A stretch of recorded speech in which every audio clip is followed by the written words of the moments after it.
Hello friends and welcome to the Exams Made Simple. So we are back again with the Hindu complete newspaper analysis for 1st of March 2023. 1 मार्च की तारीख है आज। UPSC का exam आपका करीब आते जा रहा है। इसका मतलब ये नहीं कि आप करंट अफेयर्स पढ़ना बंद कर दीजिएगा।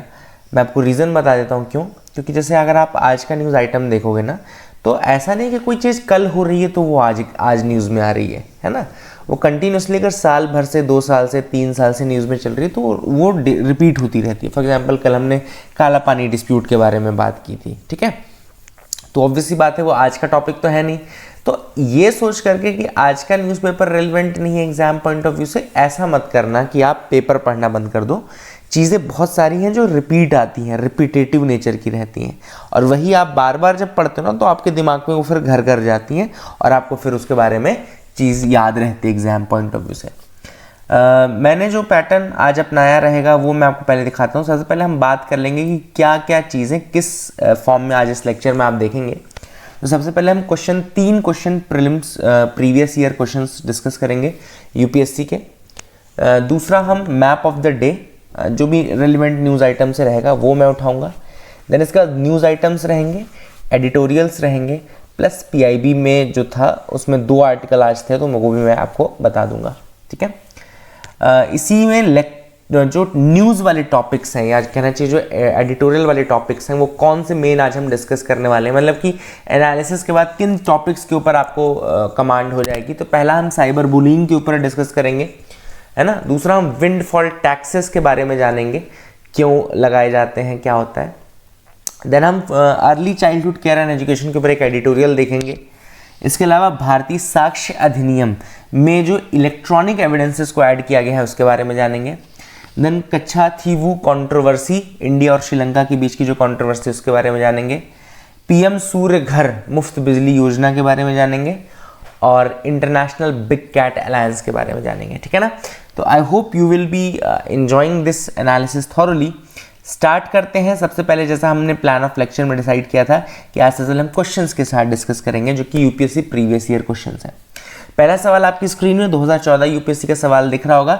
Let me do this in that form, क्या बोलते हैं, स्लाइड शो के फॉर्म में करना चाहिए, तो लेट्स डू दैट। तो सबसे पहला सवाल है कि मैच द कॉलम नहीं, करेक्टली मैच्ड है कि नहीं है। आप देख सकते हैं हरीके वेटलैंड्स का लिखा है confluence of Beas and Sutlej. दूसरा लिखा है केवलादेव का लिखा है confluence of Banas and Chambal. And तीसरा कोल्लेरू का लिखा है confluence of Musi and Krishna. आपको बताना है कि which of the following pairs are correctly matched in this. Correctly matched कौन सा है? ऑप्शंस आपके सामने है 1 only, 2 and 3 only, 1 and 3 only, या 1 2 3। अच्छा, यही क्वेश्चन है तो इसका अगर हम बोलेंगे how many statements are correct in this, 1 statement, 2 statement, 3 statement, all, none, ठीक है। तो I hope you will be able to answer. Let me tell you the answer now. The correct answer for this is A1 only. Harike जो है वो confluence of Beas and Sutlej में है, बिल्कुल सही बात है। अच्छा, कौन सा स्टेट पड़ता है हरीके के लिए, ये आप मुझे कमेंट सेक्शन में बताइए। केवलादेव, इसका नाम पहले भरतपुर था, ये गंभीर और बाणगंगा रिवर के कॉन्फ्लुएंस में है, ठीक है ना। तो केवलादेव का गलत लिखा है, पहले इसको भरतपुर कहते थे। It is at the Confluence of गंभीर एंड बाणगंगा रिवर, ठीक है।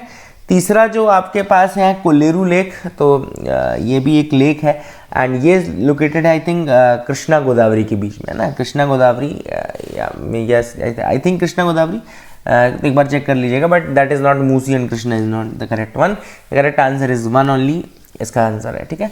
अगले सवाल पे आते हैं। If you travel through the Himalayas you are likely to see which of the following plants naturally growing there, ठीक है ना।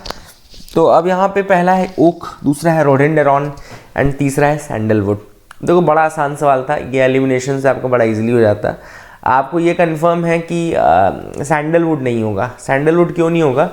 क्योंकि ऑब्वियस बात है सैंडलवुड साउथ इंडिया का है, it's not from the Himalayas या यहाँ पे आपको मिलने वाला प्लांट है। एंड ओक एंड रोडेंडेरॉन जो है वो आपका एल्पाइन एल्टीट्यूड, मतलब जब बहुत ऊपर आप जाओगे तो ऑब्वियसली बात है और ये आपको मिलता है। तो oak and rhododendron can be the answer, the 1 and 2 will be the answer in this case. I hope you got clarity. तीसरे सवाल पे आते हैं। 18 का सवाल है which of the following is an artificial lake. इनमें से कौन सी आर्टिफिशियल लेक है?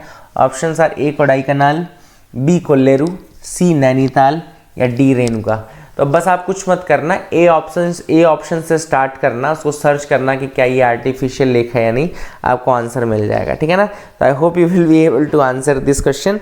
कमेंट सेक्शन में मुझे बताना कि इनमें से कौन सी आर्टिफिशियल लेक है, ठीक। न्यूज़ एनालिसिस से आज जो मैप हम डिस्कस करेंगे वो है द मैप ऑफ कच्छा थीवू। कच्छा थीवू मैंने आपको न्यूज़ में दिखा दिया already, it's a disputed island. कच्छा थीवू द्वीप है जो कि डिस्प्यूटेड आइलैंड है बिटवीन इंडिया एंड श्रीलंका। याद रखिएगा, भारत और श्रीलंका के बीच का ये डिस्प्यूट है। 1974 के आसपास ये चल रहा है, 1990s से तो मान ही लो कि आप चल रहा है ना। लोकेशन आप देख सकते हैं, जो आपका पाक बे और पाक स्ट्रेट वाला रीजन है वहाँ पर है। अच्छा, यहाँ पे एक और चीज़ देखिए, सबसे यहाँ पे श्रीलंका का जो नदर्न प्रोविंस है वहाँ पे जाफना देखो लिखा है, तो Jaffna is a part of Sri Lankan province, तो ये मत भूलना। और साउथ ये आपका तमिलनाडु का जो पार्ट यहाँ पे आता है वहाँ आपको दिख रहा होगा, यहाँ पे रामनाथपुरम है, रामेश्वरम फाइनल एंड में है, जहाँ पे आपको थंगा चिमादम, याद रखेंगे थंगा चिमादम दिख रहा होगा। तो these are the parts which are located here. I hope you got clarity. And then Kankesanthurai जो है आपका वो जाफना प्रोविंस में है, तो ये भी आप एक चीज़ याद रखेगा। This is the Katchatheevu island which is the disputed island between India and Sri Lanka, ठीक है। आते हैं द हिंदू न्यूज़पेपर पे। जैसे मैंने आपको बताया था, फिर हम न्यूज़ एडिटोरियल देखेंगे। हिंदू न्यूज़पेपर में जैसा मैंने आपको बताया था, पहले हम प्रीमियम कंटेंट पे जाएंगे, उसके बाद हम स्टेट और आपका ओपिनियन वर्ड ये सारी चीज़ें देखेंगे, ठीक है। तो सबसे पहले हमने बात की थी कि आज हम साइबर बुलिंग पे जो पहला एडिटोरियल है, children are more turning into the cyber bullying part, तो that we will be discussing. सबसे पहले ऑथर ने बताया कि किस तरीके से जो प्रॉब्लम ऑफ साइबर बुलिंग है वो स्टार्ट हो चुकी है, काफ़ी ज़्यादा बढ़ चुकी है in the specially in the children's, है ना। एंड इसका एक बहुत बड़ा रीज़न क्या है, देखो it's a very good article, it's the major reason for that is कोविड-19 के बाद जो स्क्रीन टाइम है, the screen time of the childrens have increased a lot. And जब स्क्रीन टाइम बढ़ेगा तो ऑब्वियसली बात है उनका मोबाइल का यूज़, डिजिटल डिवाइसेस का यूज़ बढ़ेगा, जिस कारण से फिर आपका फाइनली ये साइबर बुलिंग भी स्टार्ट हो जाएगी और ज़्यादा बढ़ जाएगी। अच्छा, कैसे इम्पैक्ट करती है, तो it impacts the mental health of the children, और उनको anxiety, depression, even suicidal tendencies they can come in the child, है ना। तो ये भी आपको याद रखना है कि इस तरीके की प्रॉब्लम्स भी आने लगती कि उनको सुसाइडल टेंडेंसीज आने लगे, ठीक है ना। And two types of children are involved in this. For example, जो susceptible हैं to being bullied and those who bully impulsively, तो दोनों ही victim and perpetrator दोनों ही आपको यहीं पे मिल जाएंगे। एंड इसका जो सोल्यूशन है सिंपल है, पेरेंट्स को more involve, they should be more involve in their children's online activity, and they should openly discuss the cyber bullying issues as well, है ना। बच्चे कई बार रिपोर्ट नहीं करते, बताते नहीं, अंदर ही अंदर घुटते रहते हैं। तो चिल्ड्रन से आप जितनी ज़्यादा बातचीत करेंगे और जितना उनको बताएंगे कि भाई ऐसी चीज़ें होती रहती हैं, तो इनका सोल्यूशंस है ना, ऐसा नहीं कि इनका सोल्यूशन नहीं है। तो that is what the author says in this article. And then author ने ये भी कहा है कि जो अंडर रिपोर्टिंग है, that is one of the major concerns in this, है ना। अंडर रिपोर्टिंग इसलिए क्योंकि बच्चे बहुत बार हेजिटेंट रहते हैं अपने पेरेंट्स के सामने बताने में ये सारी चीज़ें, तो ये अंडर रिपोर्टिंग के केसेस भी काफ़ी देखने को मिलेंगे, ठीक है ना। इसके अलावा government is working on creating awareness program to combat cyber bullying, and जो ऑनलाइन स्पेसेस हैं इनको और ज़्यादा सेफर बनाना है, ठीक है ना। तो that is the thing which is important. I hope you got clarity. अच्छा, साइबर बुलिंग में बेसिकली क्या चीज़ें इन्वॉल्व होता है, तो साइबर बुलिंग में जैसे use of technology to harass, threaten, embarrass और टारगेट समवन। अगर कभी आपसे डेफिनेशन पूछे तो साइबर बुलिंग की ये परफेक्ट डेफिनेशन है कि साइबर बुलिंग का मतलब ये होता है कि अगर जब आप डिजिटल टेक्नोलॉजी का यूज़ करते हो टू हैरास, थ्रेटन या एम्बैरस और टारगेट समवन, है ना। तो इसमें अलग अलग टाइप्स होते हैं, जैसे कि आज आर्टिकल में मेंशन है, मैं वो बता रहा हूँ। पहला तो इंसल्ट हो गया, फॉर एग्जांपल ऑफेंसिव मैसेजेस आपने किसी को भेजा या ऑफेंसिव कमेंट कर दिया। हैरासमेंट मतलब कि अनवांटेड मैसेज या थ्रेट आप बार बार दे रहे हो। देन डेनिग्रेशन यानी कि यू आर स्प्रेडिंग रूमर्स और lies about someone online. Then hoaxing यानी कि creating and spreading false information about someone. Then cyber pursuit, stalking someone online, and impersonating या if you are impersonating someone to their identity, उनका identity ही चुरा लो, है ना। तो it can be very harmful, cyber bullying can be very harmful and it can leave a very lasting impact on the minds of the children. And इसके जो permanent consequences हैं वो हो सकते हैं on the victims. तो that is what has been mentioned in this article. I hope you got clarity regarding that. दूसरे editorial पे आएंगे. एडिटोरियल नहीं कहना चाहिए, मतलब जो प्रीमियम कंटेंट है उसमें practice and law, debating the aspects of Muslim personal law. अब देखो जब से उत्तराखंड ने अपने यहाँ यूनिफॉर्म सिविल कोड ले आया है, यूनिफॉर्म सिविल कोड का आर्टिकल आपको पता है ना, आर्टिकल 44. तो let's read that once. Article 44 of Indian constitution. ठीक है, लेट्स रीड दैट कि उसकी भाषा क्या है. कई बार क्या है यूपीएससी भाषा पे भी खेल जाता है ना. तो लेट्स रीड दैट. वैसे मुझे जो वेबसाइट पसंद है ना, आपको कभी लगे तो कॉन्स्टिट्यूशन नेट पहले आता था, अभी तो आजकल मेरे को पता नहीं कॉन्स्टिट्यूशन नेट मिल ही नहीं रहा है, but that is the best website regarding the articles जो मैंने अभी तक पढ़ी थी, है ना. तो let's read this article once. एक बार देख लेते हैं क्या लिखा हुआ है इस आर्टिकल में, उसके बाद अपन देखेंगे. तो ये देखो बिल्कुल एग्जैक्टली वही लिखा है. Part 4 uniform civil code, it is part of part 4. And state shall endeavour. देखो क्या होता है, लॉ की भाषा बहुत अच्छी भाषा है. स्टेट शैल एंडेवर करना है, मतलब कि ज़रूरी नहीं कि वो कर पाएँ. ये बहुत अच्छी चीज़ है, क्योंकि कई बार यूपीएससी आपसे क्या करेगा ना, यूपीएससी आपसे पूछ लेगा कि आर्टिकल 44 में इन स्टेट को क्या इंस्ट्रक्शन दिया गया है. एंडेवर करने का दिया गया है कि मेक श्योर करने का, ऑट टू करने का, ये ऐसा भी क्वेश्चन पॉसिबल है. तो लिखा देखो, state shall endeavour to secure for the citizens uniform civil code throughout the territory of India. Throughout the territory of India. Uniform civil code की जगह अगर आपको ज़रा ज़्यादा परेशान करना चाहेगा वो तो कॉमन सिविल कोड लिख देगा. तो common civil code is not there, uniform civil code हम बोल रहे हैं. ठीक है ना. अगली चीज़ इंपॉर्टेंट जो है वो मैं आपको बता देता हूँ कि इस आर्टिकल में क्या मेंशन है. इस आर्टिकल में भी असम का एग्जाम्पल दिया गया है. असम ने क्या किया है, last week Assam government has repealed the Assam Muslim marriages and divorce registration act of 1935. ठीक है ना. तो Assam Muslim marriages and divorce registration act 1935 को रिपील कर दिया है. एंड इस डिसीजन के बाद जो मुस्लिम मैरिजेस हैं या डाइवोर्स रजिस्ट्रेशन है, they can happen only through the special marriage act. ठीक है ना. तो जो उनका पर्सनल लॉ था उसमें छेड़खानी की गई है, Assam Muslim marriages and divorce registration act 1935. और इस कारण से जो मुस्लिम्स की मैरिज या डाइवोर्स रजिस्ट्रेशन है वो स्पेशल मैरिज एक्ट के थ्रू किए जा रहे हैं. कई लोगों ने, कई पॉलिटिकल सर्कल्स में इसको क्रिटिसाइज़ किया है, लेकिन ऑब्वियस सी बात है दिक्कत जो आ रही है वो आ रही है मुस्लिम पर्सनल लॉज जो हैं related to marriage, divorce, maintenance, inheritance, वो ऑलरेडी बहुत दिनों से रडार में चल रहा है. तो इस न्यूज़ को मुझे बताने का रीज़न आपका था कि पहले तो एक बड़ा चेंज जो असम में हुआ है ना. पूछ सकता है कि कौन सा स्टेट था रिसेंटली जिसने कि marriage and divorce registration act 1935 जो है वहाँ पे रिपील किया अपने स्टेट में. तो ये असम गवर्नमेंट के लिए था. ठीक है ना. अच्छा, इस आर्टिकल में जो मेन चीज़ें की गई हैं वो डिस्कस की गई हैं regarding the various discrepancies of the Muslim personal law. पर जो इनका लॉ है, जैसे सबसे पहले बात तो ट्रिपल तलाक था.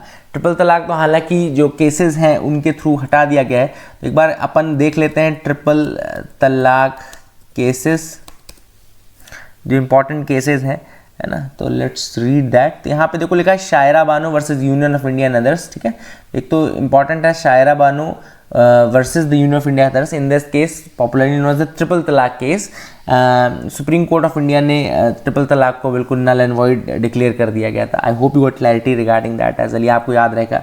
ठीक है. एंड इसमें देखो एक चीज़ यहाँ पे, आई थिंक ये दृष्टि की वेबसाइट है, कहाँ पे है उसमें लैंडमार्क केस ऑफ ट्रिपल तलाक. ठीक है. तो ओवरव्यू आपको एक बार अपन देख लेते हैं इस केस का. ये लॉ कॉलम है तो इसमें ओवरव्यू अच्छा आएगा. कि Shayara Bano versus Union of India case था, इसको popularly the triple talaq case कहा जाता है ना. तो that is has been there. And इसमें जस्टिस, चीफ जस्टिस थे जस्टिस JSK हेर सर थे, है ना. एंड यहाँ पे इंस्टेंट तलाक दिया गया था इस केस में, एंड उसी को नल एंड वॉइड किया गया था. तो यहाँ पे एक चीज़ और देखो लिखिए, शरीयत के अकॉर्डिंग 3 तरीके हैं in which husband can divorce his wife.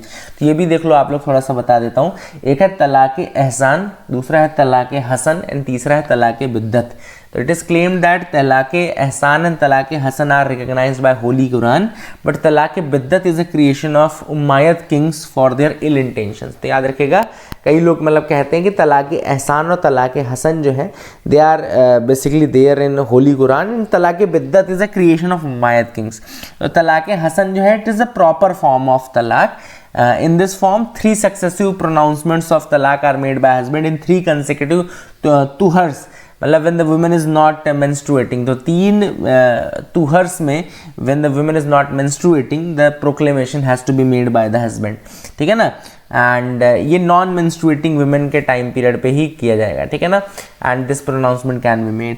And ये दूसरा है talaq ahsan, it's the most proper form of talaq in which the husband expresses divorce in a single sentence, I have divorced thee, and during the period of tuhar when the wife is not menstruating, and then has to wait till the iddat period is over। iddat period मतलब when woman has been divorced by her husband is usually 3 menstrual cycles, ठीक है ना। तो that is what the this तलाक़ एहसान is। and then तीसरा था तलाक़ बिद्दत या तलाकुल बैन, इर्रिवोकेबल डाइवोर्स था। इसको इंस्टेंट तलाक या ट्रिपल तलाक भी कहा जाता था, तलाक़ बिद्दत, याद रखिएगा। तो इसको ही तलाक़ बिद्दत को जो है उसको हटाया गया है, जो that is the thing which is there, है ना। I hope you got clarity regarding that as well, आपको याद रखेगा। अच्छा, अब एक और जो मतलब प्रॉब्लम है पर्सनल लॉ में, वो है निकाह हलाला। निकाह हलाला में क्या होता है? देखो क्या होता है कि जैसे मान लो आपने एक विमेन को डाइवोर्स दिया, अब आपको दोबारा उसके साथ रहना है ना, तो पहले उस विमेन की शादी किसी और से होगी, वो शादी फिर कॉन्जुमेट होगी, उस कॉन्जुमेशन के बाद वहाँ डिवोर्स होगा और फिर ये हस्बैंड उसको ले सकता है अपने पास, ठीक है ना। तो ये बहुत एक निकाह हलाला की जो प्रोसेस है, ये एक अभी भी इसके ऊपर चल रहा है, पेंडिंग है ना। And that is the thing which is there. और ट्रिपल तलाक को हटाते समय जस्टिस जी.एस. कहर ने कहा था कि आर्टिकल 14 जो right to be treated equally before the law, and article 15 right against discrimination in India on the basis of religion, race, caste, sex, ये plus right to life and live with dignity, and 25 right to freely profess, practice and propagate the religion. ये articles थे जो उस समय काफ़ी ज़्यादा news में थे। एंड यहाँ पे सुप्रीम कोर्ट ने डिक्लेयर किया दैट द प्रैक्टिस ऑफ तलाक़ बिद्दत या इंस्टेंटेनियस तलाक वाज अनकॉन्स्टिट्यूशनल। 3-2 की मेजॉरिटी थी बेसिकली, जिसमें ये फिर डिसीजन लिया गया था। तो I hope you got clarity regarding the entire judgement. Talaq Hasan, तलाक़ एहसान और आपका तलाक़ बिद्दत के बारे में मैंने आपको जो बताई चीज़ें वो आपको समझ में आ गई होंगी। I hope you got clarity regarding that as well. अभी निकाह हलाला और इन सब के बारे में चल रहा है, इसके अलावा यूनिफॉर्म सिविल कोड के बारे में चीज़ें चल रही हैं। तो लेट्स सी आफ्टर दैट कि क्या होता है। आगे मूव करते हैं, देखते हैं और क्या है। The economic case of investing in India's children. अब ये जो आर्टिकल है बहुत ही प्यारा आर्टिकल आया है, इसमें बात चल रही है जो कि है अर्ली चाइल्डहुड केयर के में इन्वेस्ट करने की, ठीक है ना। देखो यहाँ पे लिखा है the argument for increased investment in the early childhood care and education. ECCE जो टर्म है वह early childhood and care, early childhood care and education. ये बेसिकली कहा जा रहा है कि इसमें आपको इन्वेस्टमेंट बढ़ाने की ज़रूरत है, क्योंकि जो बच्चे हैं वो ह्यूमन रिसोर्स हैं, human resource is the bedrock of a nation. Specially जब आप अर्ली चाइल्डहुड को केटर करोगे ना, तो बहुत सारी चीज़ें हैं जो कि सही हो जाएंगी, ठीक है ना। अब वो कैसे सही होंगी वो अपन देख लेते हैं। सबसे पहली बात, ऑथर ने कहा है कि अर्ली चाइल्डहुड एंड केयर का मतलब है कि चिल्ड्रन अंडर 6, ठीक है ना। तो चिल्ड्रन अंडर 6 के अंदर सबसे पहले तो ऑथर ने यहाँ पे एक स्कीम के बारे में बताया, जैसे निपुण भारत है। निपुण भारत आपको पता होगा कि 1st से 3rd के लिए है ना। एक बार let me tell you that also, एक बार अपन ताकि कोई चीज़ छूटे ना। निपुण भारत PIB से ही देखें तो ज़्यादा बेटर है ना। देखो यहाँ पे PIB की ही न्यूज़ मिल जाएगी, क्योंकि PIB स्कीम्स के मामले में तो PIB का कोई तोड़ नहीं है ना। स्कीम्स के मामले में PIB बेस्ट है। और आई होप आप लोग चीज़ें पढ़ रहे होंगे, चीज़ें नोट्स के फॉर्म में लिख रहे होंगे या हमारे नोट्स से पढ़ रहे होंगे, तो आप उनको रिवाइज़ भी करिएगा, है ना। पढ़ने से ज़्यादा ज़रूरी है रिवाइज़ करना, ठीक है ना। तो आप देख सकते हैं Nipun Bharat aims to cover the learning needs of the children in the age group of 3 to 9 years. 3 से 9 साल तक के बच्चों के लिए बेसिकली ये स्कीम बनाई गई है। इट वॉज लॉन्च्ड एज, निपुण का फुल फॉर्म देखो क्या है, national initiative for proficiency in reading and understanding numeracy, ठीक है ना, reading with understanding and numeracy. तो याद रखिएगा reading with understanding and numeracy, ताकि ये इंश्योर हो सके कि every child in the country attains the foundational literacy and numeracy. तो याद रखिएगा जो इनकी बेसिकली तीसरी क्लास है, फर्स्ट से थर्ड क्लास मैंने आपको बोला, तो 3 से 9 साल तक के बच्चों के लिए बेसिकली टारगेट ये किया जाता है कि जब वो तीसरी पास करें तो फाउंडेशनल लिटरेसी और न्यूमरेसी के तो वो सॉल्व कर ही पाएँ। तो ये बेसिकली एम है, और जिस कारण से ये आपको निपुण भारत की स्कीम के बारे में लिखा गया है। इसके अलावा पोषण भी, पढ़ाई भी एक इनिशिएटिव है ministry of women and child development का, वो भी अर्ली चाइल्डहुड केयर के लिए ही है। इसके अलावा अगर आपने देखा हो कि अंतरिम बजट 2024 का प्रोमिसेस अपग्रेडेशन ऑफ सक्षम आंगनवाड़ीज, और इसके अलावा आंगनवाड़ी जो वर्कर्स हैं उनके लिए आयुष्मान भारत सर्विसेज प्रोवाइड की जाएंगी। आंगनवाड़ी वर्कर्स मतलब कि जो आशा हेल्थ एक्टिविस्ट हैं उनके लिए आयुष्मान भारत के अंतर्गत उनको ट्रीटमेंट मिलेगा। ये सारी चीज़ें काफ़ी अच्छी हैं, ये भी अर्ली चाइल्डहुड केयर के अंतर्गत ही आएगा। अब यहाँ पे ऑथर ने देखो क्या बोला कि सबसे पहले यार जब आप इन्वेस्ट करते हो ना अर्ली चाइल्डहुड एंड केयर में, तो ये आपको रिटर्न मिलता है आपकी जीडीपी के गेन के रूप में। Obviously this is the upgradation of the human resource, आप ह्यूमन रिसोर्स का अपग्रेडेशन कर रहे हैं एंड उससे आपको अल्टीमेटली फायदा मिलेगा ही मिलेगा, ठीक है ना। एंड यहाँ पे कई बड़े बड़े लोगों ने, जैसे कि यहाँ पे ऑथर ने ये भी बताया कि इंडिविजुअल बेनिफिट्स क्या क्या हैं strong early childhood care education का। तो सबसे पहले वुमेन की फिजिकल और मेंटल हेल्थ बहुत इंप्रूव हो जाती है इससे। Women's physical and mental health को अगर आप करते हो तो that is a big thing. Life span बढ़ जाता है, देन ऑब्वियसली बात है पब्लिक हेल्थ एक्सपेंडिचर भी आपका बढ़ता है, ऑब्वियसली बात है that will be the thing. And children का एजुकेशनल अटेनमेंट बढ़ जाता है, उनका फिजिकल मेंटल हेल्थ का जो स्टैंडर्ड है वो बढ़ता है, एंड सोशल अनरेस्ट भी कहीं ना कहीं उसमें बैलेंस होता है, ठीक है ना। तो all this things are there. इसके अलावा ऑथर ने कहा कि अर्ली चाइल्डहुड केयर के में strong socio emotional skills develop करना बहुत ज़्यादा ज़रूरी है ना, क्योंकि अगर आपने strong socio emotional skills develop करने में मदद कर दी बच्चों में, तो बाद में जो सुसाइडल केसेस और डिप्रेशन के केसेस हैं वो बिल्कुल कम हो जाते हैं, ठीक है ना। इस आर्टिकल में मैं अगर आपको बताऊं, जैसे जो हमने समरी भी बनाई होगी उसमें, तो ऑब्वियसली बात है मैंने इसमें लिखा होगा काफ़ी कुछ। तो यहाँ पे ऑथर ने वही कहा कि ये जो एरिया है अर्ली चाइल्डहुड एंड केयर का, ये बहुत ज़्यादा अंडर इन्वेस्टेड एरिया है। This is a very under invested area, and वही हमको करना है कि बेसिकली ये देखना है कि जो मतलब आप अर्ली चाइल्डहुड केयर में अगर आप इन्वेस्ट कर रहे हो तो वो आपका एक तरीके से इन्वेस्टमेंट है जो कि आपको जीडीपी गेन के रूप में बाद में रिटर्न बैक मिल जाएगा। वही चीज़ ऑथर ने बोला कि अगर हमको डेवलप्ड कंट्री बनना है बाय 2047 जो हमारा टारगेट है, तो हमको health education and productive workforce चाहिए ही चाहिए, है ना। We need healthy educated and productive workforce, और हेल्दी एजुकेशन प्रोडक्टिव वर्कफोर्स की जो तैयारी है वो आज से शुरू हो जाएगी, है ना। क्योंकि आज के जो अगर आज के परिप्रेक्ष्य में हम देखें तो आज अगर 2024 चल रहा है, तो अगर 2047 की बात करें तो जो भी यूथ आज के दिन भी अगर कोई पैदा होगा तो 23 साल का ही हो पाएगा, मतलब कि वो अपनी वर्किंग एज में इंटर कर जाएगा, और वो इंटर करेगा अगर वो हेल्दी एजुकेटेड और प्रोडक्टिव नहीं है तो वो इंडिया को डेवलप करने में मदद नहीं कर पाएगा। तो I hope you got clarity regarding that as well. ये भी आपको आर्टिकल समझ में आ गया होगा।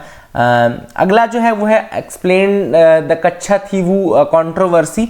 तो वैसे ये आपको मैंने मैप दिखाया था, थोड़ा सा अपन इसकी कंट्रोवर्सी की डिटेल्स में देख लेते हैं कि क्या क्या ये है, ये कच्छाथीवू आइलैंड है क्या। तो बेसिकली सबसे पहले रिसेंटली तमिलनाडु के chief minister M K Stalin ने एक्चुअली कहा था कि कच्छाथीवू का रिट्रीवल होना चाहिए from Sri Lanka to address the fishermen's issue. इसका थोड़ा सा बैकग्राउंड मैं आपको बता दूं, 1974 में भारत और श्रीलंका ने एक एग्रीमेंट साइन किया था जिसमें they demarcated the maritime boundary and they placed Katchatheevu under Sri Lanka's control. तो 1974 there was an agreement demarcating the maritime boundary of Katchatheevu and that was given to the Sri Lankan control, ठीक है ना। अब ट्रेडिशनली जो फिशरमैन हैं दोनों कंट्रीज के, वो they have used this island for fishing, है ना, वो उन्होंने ये आइलैंड यूज किया है। अब यहाँ पर क्या होता है कि जब श्रीलंका के हाथ में जाएगा तो ऑब्वियस बात है they will stop the Indian fisherman from doing fishing there, है ना। एंड इंडियंस बोलेंगे कि नहीं भाई हम तो करेंगे क्योंकि हम पहले से कर रहे हैं, ट्रेडिशनली हम करते आ रहे हैं। तो this is the dispute which is going on, and यही एक रीज़न है कि अभी भी कई बार फिशरमैन कम्युनिटीज़ के कारण ही ये डिस्प्यूट बार बार आता है, ठीक है। एंड यहाँ पे आप देख सकते हैं एनुअल फेस्टिवल हुआ था सेंट एंथोनीज चर्च यहाँ पे, एंड इसमें दोनों तरफ के डिवोटीज आते हैं। And this islet was historically claimed by both the Raja of Ramnad and Sri Lanka based on the historical position. 1974 का जो एग्रीमेंट हुआ इंडिया और उसके जो काफ़ी अपोजिशन उसका कई बड़े नेताओं ने भी किया, ठीक है ना। एंड डिमांड जो है ये कच्छातीवू के रिट्रीवल की ये 1991 से रेज की गई है बाय वेरियस तमिलनाडु लीडर्स, याद रखेगा। एंड इंडियन गवर्नमेंट हालांकि ये कहती कि no Indian territory was ceded as the island was disputed and the agreement settled the boundary issue, इसलिए इसमें कोई सीडिंग की ही नहीं गई है। एंड द एक्नॉलेज यहाँ पे सुप्रीम कोर्ट का जो ऑनगोइंग डेलिब्रेशन है वो चल रहा है, तो that is the reason why लोग कह देते हैं कि चलो सुप्रीम कोर्ट के पास मैटर है अभी, तो उसके बाद देखेंगे। I hope you got clarity regarding this Katchatheevu. यहाँ पे थोड़ा सा इस आर्टिकल में देख लेते हैं कि और क्या लिखा हुआ था। तो ये मैंने आपको ऑलरेडी बताया कि retreating the demand of retrieval of Sri Lanka, ये श्रीलंका से रिट्रीवल की डिमांड की जाती है। When did Katchatheevu became part of Sri Lanka, तो ये मैंने आपको बता दिया कि 1974 में उस समय prime minister of India and Sri Lanka जो इंदिरा गांधी थे एंड सिरिमा आर.डी. बंदरनाइके थी, तो they signed an agreement to demarcate the boundary between the two countries, है ना, ये भी आपको बता दिया मैंने। और यहाँ पे Palk Strait to Adam's Bridge, यहाँ पे एक हिस्टोरिकल वाटर फ्रंट से वो बॉर्डर खींचा गया था और Katchatheevu became the part of Sri Lanka, ठीक है ना। ये भी आपको याद रखना है। And impact fisher folk community का मैंने आपको बताया कि जो इधर उधर के लोग जाते हैं, ऑब्वियसली बात है, जो श्रीलंका है वो कहेगा कि भाई कच्छातीवू की सॉवरेंटी हमारी है ना। यहाँ पे देखो श्रीलंका क्या बोलते हैं, Sri Lanka claimed the sovereignty of Katchatheevu on the ground that the Portuguese who had occupied the island during 1505 to 1658, 1505 से 1658 तक पोर्चुगीज थे कच्छातीवू में, याद रखिएगा। श्रीलंका क्यों क्लेम करता है, क्योंकि उनका कहना है कि they exercise the jurisdiction over the island. And India का ये कहना है कि राजा ऑफ रामनद जो थे, रामनाथपुरम जो थे, दे वहाँ पे उनका मतलब had a position of it as a part of ज़मीन, है ना, उनके ज़मीन का हिस्सा था ये। तो that is what has been said. तो काफ़ी चीज़ें हैं, रामनद स्टेट के कुछ लोग बोलते हैं, कुछ लोग उसका बोलते हैं, तो लेट्स सी कि क्या है। बट इसमें थोड़ा सा आप याद रख सकते हैं कि 1505 से 1658 तक हैं पोर्चुगीज थे ना, अगर यूपीएससी आपसे पूछता है तो all this things are there. I hope you got clarity regarding that, easily आपको समझ में आ गया होगा। आगे मूव करते हैं, ठीक है। अगला है cabinet approve 75,000 crore free electricity solar scheme. अच्छा, ये जो आर्टिकल है ये आज पीआईबी में भी आया है, प्रेस इन्फॉर्मेशन ब्यूरो में भी, तो let me show you that also. Press information bureau में भी अपन ने देखो लिखा है, यहाँ पे एक है ये न्यूज़।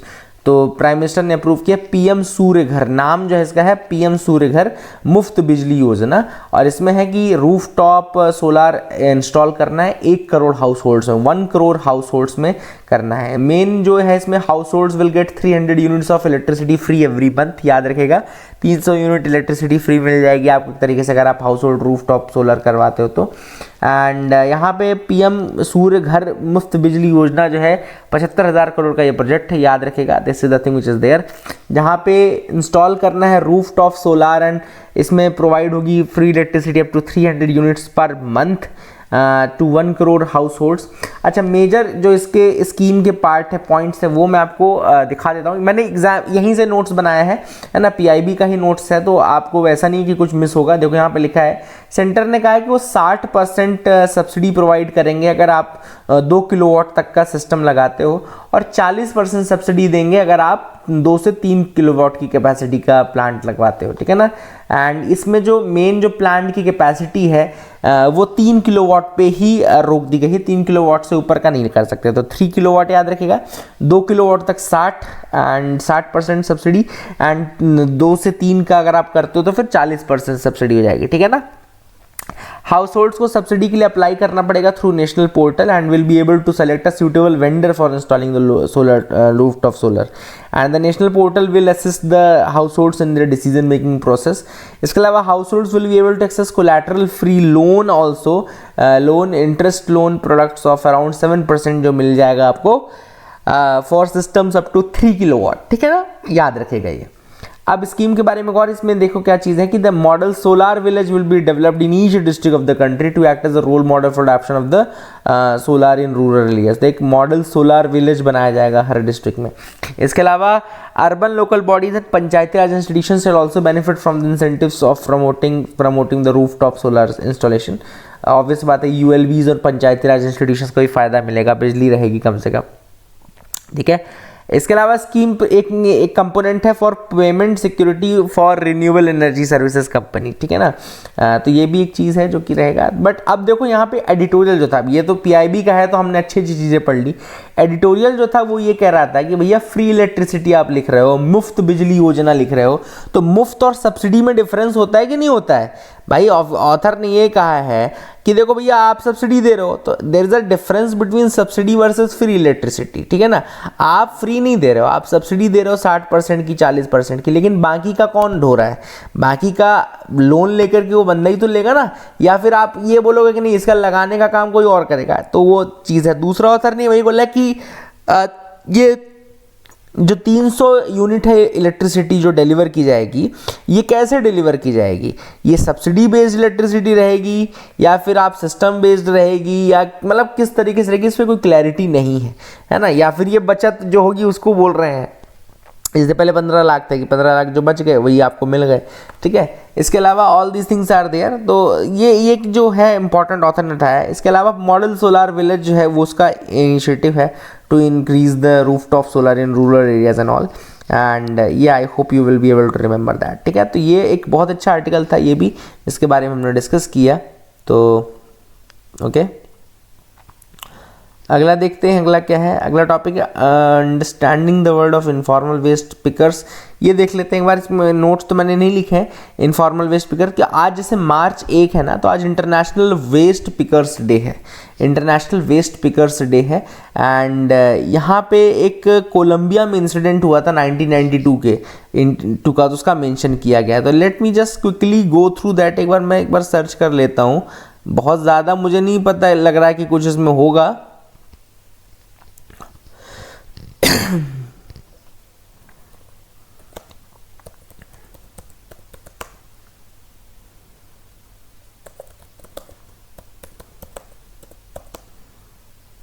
ठीक है, देख लेते हैं। ये वेस्ट पिकर्स के साथ कोई इंसिडेंट हुआ था आई थिंक कोलंबिया में, may be for that reason they have mentioned that. तो इसको आप थोड़ा सा दिमाग में रखिएगा, बस ज़्यादा नहीं, थोड़ा सा दिमाग में रखने वाला है। तो यहाँ पे देखो लिखा है to pay homage to the full pickers who were murdered in Colombia 1992 and the word of informal waste picker is often forgotten. Hyper marginalised worker cohort है ये, एंड इनको बिल्कुल काउंट ही नहीं किया जाता है, ठीक है ना। एंड इसके अलावा देखो नीचे लिखा होता है कि ILO यानी कि इंटरनेशनल लेबर ऑर्गेनाइजेशन डिफाइन करती है informal sector in waste management को एज इंडिविजुअल्स और small and micro enterprises that intervene in the waste management without being registered and without being formally charged with providing waste management services। तो informal जो ये sector है पूरा का पूरा, ये मतलब ये ऑब्वियस होता है इनफॉर्मल है का मतलब है फॉर्मल नहीं है या फिर ये कहीं रजिस्टर्ड नहीं है, इसीलिए इसको इनफॉर्मल बोल रहे हैं, ठीक है ना। ये क्या क्या काम करते हैं? They collect, sort, trade and sometime even reinsert the discarded waste back into the economy। तो all these tasks are done by them, है ना। लेकिन इनका मार्जिनलाइजेशन, हाइपर मार्जिनलाइजेशन ऑथर ने कहा है, दे आर नॉन रिकॉग्नाइज्ड, इनको रिकॉग्निशन बिल्कुल नहीं मिलता, non representation, exclusion from the social security schemes and any legal protection framework. अब ऑथर ने देखो एक और बहुत अच्छा सजेशन दिया है कि भैया आप अब जैसे एक्सटेंडेड प्रोड्यूसर रिस्पॉन्सिबिलिटी आएगी, जो वेस्ट मैनेजमेंट रूल्स हैं उसमें एक्सटेंडेड प्रोड्यूसर रिस्पॉन्सिबिलिटी है, जिसमें इंडिया में ये कहा जाता है कि भैया अगर आप वेस्ट में मतलब अगर आप प्रोड्यूसर हो वेस्ट के, तो आपकी रिस्पॉन्सिबिलिटी है कि आप उसको सॉर्ट करो और सॉर्ट करके उसको प्रॉपर अलग जगह पे ले जाकर डिस्पोज करो, ठीक है ना। तो ये रिस्पॉन्सिबिलिटी फिर म्यूनिसिपल अथॉरिटीज़ की नहीं रहती है, ये आपके जो आप वेस्ट प्रोड्यूसर है, कमर्शियल वेस्ट प्रोड्यूसर है, उसकी रिस्पॉन्सिबिलिटी हो जाती है। तो ऑथर ने कहा कि धीरे धीरे क्या है कि नो प्लास्टिक की तरफ शिफ्ट हो जाओगे आप, नो वेस्ट। अब जब नो वेस्ट रहेगा या नो प्लास्टिक रहेगा तो ऑब्वियस सी बात है वेस्ट पिकर्स के जॉब जाएंगे, वो बेचारे जो कर रहे हैं वो भी नहीं कर पाएंगे। तो इसके लिए सोल्यूशन क्या होगा फिर कि ऑथर ने वही कहा कि ये ऐसे लोगों को आप कहीं और ना कहीं रीइंटीग्रेट करोगे ना, रिहेबिलिटेट करोगे। तो वही ऑथर ने यहाँ पे सजेशन दिया कि इनको इन जो लेबर्स हैं इनको आप कहीं ऐसे मत छोड़ देना, you have to reintegrate them. अगला एडिटोरियल है e evidence the new criminal law its implementation. अब यहाँ पे मैंने बहुत ही प्यारा सारा कुछ लिखा हुआ है, तो वहीं से मैं आपको एक बार बता देता हूँ। Let's see that from there, किस तरीके से हमको देखना है। तो यहाँ ई एविडेंस की बात चल रही है। तो अभी आपको पता है कि 3 क्रिमिनल लॉज हैं। भारतीय न्याय संहिता है, इसके अलावा आपका है ना, इसके अलावा भारतीय साक्ष्य अधिनियम, इंडियन एविडेंस एक्ट को जो रिप्लेस करके बनाया जाएगा वो है नागरिक सुरक्षा दूसरा है, और तीसरा है भारतीय साक्ष्य अधिनियम, ठीक है ना। ये सारे 1 जुलाई 2024 से लागू हो जाएंगे, 1 जुलाई 2024 से लागू हो जाएंगे। अब यहाँ पे जो भारतीय साक्ष्य अधिनियम है उसके बारे में मेंशन है कि उसमें इलेक्ट्रॉनिक एविडेंसेस को ऐड किया गया है। तो सबसे पहले चीज़ तो जो ऐड हुई है वो ये है कि clarity on the electronic records. जो भारतीय ये आपका साक्ष्य अधिनियम है उसमें डेफिनेशंस में अगर आप देखेंगे तो डॉक्यूमेंट की जो डेफिनेशन लिखी है उसमें लिखा है to include electronic records like emails, server logs and messages. दूसरा प्राइमरी इलेक्ट्रॉनिक डिवाइसेस की बात की गई है कि videos stored electronically are considered primary evidences even if the original is destroyed. अगर ओरिजिनल डिस्ट्रॉयड तो भी videos stored electronically are considered primary evidences, तो इसको प्राइमरी इलेक्ट्रॉनिक एविडेंस बोला जाएगा। देन ई एविडेंस की एडमिसिबिलिटी के ऊपर लिखा गया है। अगर आप भारतीय साक्ष्य अधिनियम पढ़ेंगे तो उसका 63 सेक्शन 63 पढ़ेंगे, सब सेक्शन 4 पढ़ेंगे तो उसमें कहा लिखा है कि एक रिक्वायरमेंट रहेगी एक सर्टिफिकेट की। काहे के सर्टिफिकेट की? From the device owner and an expert for E evidence admissibility. तो एडमिसिबिलिटी के लिए एक तो डिवाइस ओनर की और दूसरे एक्सपर्ट का आपको एक सर्टिफिकेट लगेगा। सर्टिफिकेट का प्रिस्क्राइब्ड फॉर्मेट है जो कि मेंशन्ड है, उसमें फिर एक्सपर्ट जो रहेगा it will verify the certificate bye स्टेटिंग a specific hash algorithm which was used. तो उस हैश एल्गोरिथम के बारे में बताना पड़ेगा, उससे वेरिफिकेशन होगा हैश एल्गोरिथम से। एक्सेप्टेबल जो हैश एल्गोरिथम रहेगी वो SHA 256 फॉर्मेट की रहेगी which is considered more secure. तो ये सारी चीज़ें जो है ये भारतीय साक्ष्य अधिनियम के अंदर है। अब ऑथर ने यहाँ पे चैलेंजेस के बारे में बताया है, वो बताया कि भैया जो ये आपने सर्टिफिकेशन और ये सारी चीज़ें की है ना, तो इससे वर्कलोड साइबर लैब्स का बढ़ जाएगा, क्योंकि आपने मैंडेटरी एक्सपर्ट सर्टिफिकेशन कर दिया है फॉर एविडेंसेस, तो इसमें तो बहुत ज़्यादा काम बढ़ जाएगा जो एक्सपर्ट्स हैं उनका, ठीक है। दूसरा जो ऑथर ने बताया वो ये है कि इंफ्रास्ट्रक्चर की, मैन पावर की ऑलरेडी कमी है, साइबर लैब्स की कमी है जो कि इस इंक्रीज डिमांड को नहीं झेल पाएंगे, है ना, इसके कारण से डिले होगा। ये सारी चीज़ें ऑथर ने कही है। तो इसमें एक रिकमेंडेशन ये आया था कि भैया आप केवल एक्सपर्ट सर्टिफिकेशन की जरूरत तब रखो जब डिस्प्यूटेड हो कोर्ट में, है ना, वो जो एविडेंस है। अगर वो डिस्प्यूटेड नहीं है तो आप उसको एज इट इज यूज कर लो। देन इन्होंने कहा कि साइबर लैब्स को और कैपेसिटी को आपको स्ट्रेंथन करने की जरूरत है। प्लस उन्होंने कहा कि इंक्रिप्शन मेथड जो है उसको अवेयरनेस उसके रिगार्डिंग इंक्रीज करने की जरूरत है। तो all this things have been mentioned in this article. I hope you got clarity regarding that as well. ठीक है, आपको समझ में आ गया होगा। आगे मूव करते हैं, देखते हैं क्या इंपॉर्टेंट न्यूज़ आर्टिकल है। निपुण भारत हमने डिस्कस किया हुआ था। PIB की न्यूज़ में हमने पहली तो देख ली थी, एक तो इंपॉर्टेंट देख ली थी, दूसरी हम देख लेते हैं। ये है आपकी कैबिनेट ने अप्रूवल दे दिया है for the establishment of International Big Cat Alliance, ठीक है ना। तो इंटरनेशनल बिग कैट अलायंस बनाने का परमिशन दे दिया गया है। अब इंटरनेशनल बिग कैट अलायंस है क्या, उसके बारे में थोड़ा आपको बता दूं। तो यहाँ पे आप देख सकते हैं, I have written this. Union cabinet को चेयर कौन करता है, यहाँ मीटिंग हो तो प्राइम मिनिस्टर श्री नरेंद्र मोदी जी ने इसको किया एंड वहाँ पे अनाउंसमेंट किया इंटरनेशनल बिग कैट अलायंस का, जिसका हेडक्वार्टर सेक्रेटरीट भी इंडिया में ही होगा, ठीक है ना। इसमें 150 करोड़ का इनिशियल बजटरी सपोर्ट दिया गया है for a period of 5 years, 23-24 से 27-28 तक, ठीक है ना। हिस्टोरिकल बैकग्राउंड की बात करें इसमें तो प्राइम मिनिस्टर ऑफ इंडिया ने अपने स्पीच 2019 में जब ग्लोबल टाइगर डे था, एक छोटा सा आंसर और बता दो कि ग्लोबल टाइगर डे होता कब है। तो ग्लोबल टाइगर डे के दिन 2019 में उन्होंने अनाउंस किया था कि एक अलायंस होना चाहिए ग्लोबल लीडर्स का to curb the poaching in Asia में पोचिंग, इन सब चीज़ों को रोकने के लिए ऐसा होना चाहिए, ठीक है ना। तो इसके बाद जब 50 ईयर्स हुए इंडिया के प्रोजेक्ट टाइगर के, मतलब 1973 से स्टार्ट हुआ था, तो 2023 में उन्होंने फॉर्मली लॉन्च कर दिया इंटरनेशनल बिग कैट अलायंस, है ना, ये फॉर्मली अनाउंस कर दिया, लॉन्च, है ना, फॉर्मली अनाउंस कर दिया था। एंड ये जो बिग कैट अलायंस रहेगा, it will be aimed at securing the future of big cats, Bharat में जो फ्यूचर है बिग कैट्स का उसको बचाने के लिए। तो बिग कैट्स कौन कौन से इंडिया में, तो टाइगर है, लायन है, तो 7 बिग कैट्स हैं, जिसमें lion, tiger, leopard, snow leopard, puma, jaguar and cheetah है ना। एंड इसमें इंडिया में जो पाए जाते हैं वो कौन कौन से हैं, तो इंडिया में इसमें से 5 इंडिया में मिलते हैं, जैसे कि मतलब जैगुआर अगर आप छोड़ दो, आई थिंक जैगुआर आप छोड़ दो और ये प्यूमा छोड़ दो, तो जैगुआर प्यूमा छोड़ के ये lion, tiger, leopard, snow leopard और ये चीता, ये सब मिलते हैं इंडिया में, ठीक है। तो I hope you got clarity regarding that as well.